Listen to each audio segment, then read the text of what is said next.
సూర్యాపేట జిల్లా ఐడిఓసి సమావేశ మందిరంలో శనివారం మహిళా ఉపాధ్యాయ దినోత్సవం భారతదేశ తొలి మహిళా ఉపాధ్యాయురాలుగా సావిత్రిబాయి పూలే జయంతి సందర్భంగా జిల్లా కలెక్టర్ తేజస్ నందలాల్ పవార్, జిల్లా ఎస్పీ నరసింహ, జిల్లా అదనపు కలెక్టర్ కె సీతారామరావు, జిల్లా విద్యాశాఖ అధికారి, వివిధ శాఖల అధికారులు, వివిధ కులాల సంఘాల నాయకులతో కలిసి ఆమె చిత్రపటానికి పూలమాలలు వేసి ఘనంగా నివాళులర్పించారు. అనంతరం ఉత్తమ మహిళా ఉపాధ్యాయులకు అధికారులు ఘనంగా సన్మానించారు.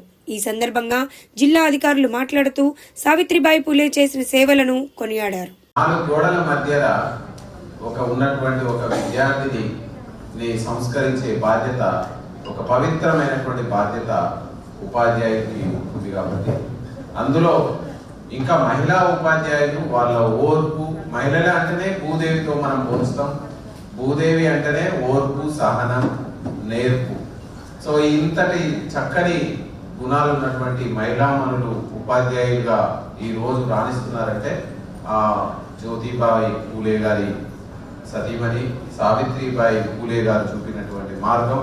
మీరందరూ కూడా మనసా వాచా కర్మణ ఈ సమాజాన్ని మంచి పరివర్తన కలిగినటువంటి, మంచి ప్రవర్తన కలిగినటువంటి సమాజంగా మీ వంతు బాధ్యత నిర్వహించాలి.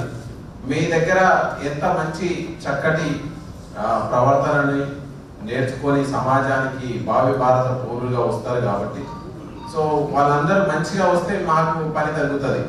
సో లేకపోతే నేను కూడా ఉపాధ్యాయంగా 2002లో ప్రారంభించి మళ్ళీ ఈ వృత్తిలోకి వచ్చే ముందు ఒకటే అనుకున్నాను, భగవంతుడు నాకు 4 గోడల మధ్యలో సంస్కరించే బాధ్యతను ఇచ్చినాడు. ఇప్పుడు సమాజంలో గోడలు లేనటువంటి సమాజంలో సమాజాన్ని సంస్కరించే బాధ్యత ఇచ్చినది.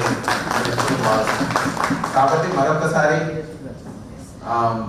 సావిత్రిబాయి పూలే జన్మదిన సందర్భంగా వారికి మన యొక్క నివాళులు అర్పిస్తూ మీ అందరికీ కూడా ఆమె చూపినటువంటి మార్గనిర్దేశం ఇంకా ముందుకు తీసుకెళ్లాలని, మిమ్మల్ని చూసి ఎందరో ఆదర్శవంతమైనటువంటి మహిళలు ముందుకు రావాలి. ఈరోజు మహిళా విద్య అనేది మనం ఏ ఇన్స్టిట్యూషన్ లో చూసుకున్నా, జిల్లాలో టాపర్స్ చూసుకున్నా మహిళలే, అమ్మాయిలే వస్తున్నారు.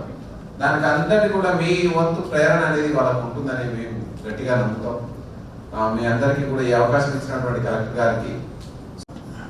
సావిత్రిబాయి పూలే గారు 1831 అంటే మనకి తెలుసు, సుమారుగా 200 సంవత్సరాలు అటుగా ఒక 190 సంవత్సరాలు వేసుకున్నట్టుగా 190 సంవత్సరాల క్రితం, 194, 196 సంవత్సరాల క్రితం నాటి మహిళ. ఆమెకు 10 సంవత్సరాల చిన్న వయసులో మ్యారేజ్ జరిగింది. అంటే ఆనాడు బాల్య వివాహాలు ఉండేవి కాబట్టి ఆనాడు జరిగింది 10 సంవత్సరాలు. మనందరికీ తెలుసో తెలియదో కానీ చాలా మందికి ఆమె పెళ్ళైన నాటికి నిరక్షరాస్య, చదువుకున్న నాటికి ఆమె 10 సంవత్సరాలప్పటికీ టోటల్లీ అన్ఎడ్యుకేటెడ్.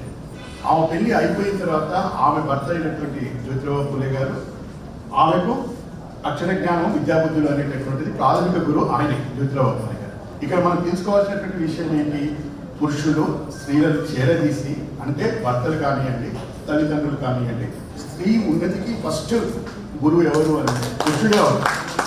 స్త్రీని పైకి తీసుకొచ్చేటందుకు జ్యోతిరావు పూలే గారు ఆనాటి సమాజంలో, అంటే సుమారు 170-200 సంవత్సరాల క్రితం అది ఊరు కూడా అందినటువంటి విషయం. పురుషుల్లోనే, అంటే కొన్ని వర్గాలకు సంబంధించిన పురుషుల్లోనే చదువు సంధ్య లేనప్పటికీ కూడా స్త్రీని పైకి తీసుకురావాలన్నటువంటి ఆయన సంకల్పం మహోన్నతమైనది. అయితే ఇక్కడ ఇంకో గొప్ప విషయం ఏంటంటే దాన్ని ఆవిడ క్యాచ్ చేయగలిగారు. అది కూడా ఆవిడ గొప్పతనం. క్యాచ్ చేయడమే కాకుండా ఆవిడ ఏం చేశారు, తర్వాత 3rd ఫారం 4th ఫారం అంటే ఆ రోజుల్లో ఉన్నటువంటి చదువులు అవి కంప్లీట్ చేసుకున్న తర్వాత 2 times టీచర్ ట్రైనింగ్ చేశారు. అంటే మనం ఇప్పుడు మీరు మామూలుగా ఏంటి టీటీసీ చేసిన తర్వాత మనం బిఎడ్ చేస్తారు చూడండి, ఆ విధంగా 2 టీచర్ ట్రైనింగ్లో ఆ రోజులో ఆవిడ కంప్లీట్ చేయడం అనేటటువంటిది జరిగింది. అంటే ఆ రోజు మిషనరీ స్కూల్స్ ఉన్నాయి, మీకు అందరికీ ఐడియా ఉందో లేదో కానీ ఎడ్యుకేషన్ అనేటటువంటిది ఆ రోజులో కూడా ఉన్నది. ఆ రోజుల్లో ఎడ్యుకేషన్ ఉన్నప్పుడు ఆమె ఏం చేశారంటే టీచర్ ట్రైనింగ్ తీసుకున్నారు. 2 చోట్ల టీచర్ ట్రైనింగ్ తీసుకోవడం జరిగింది.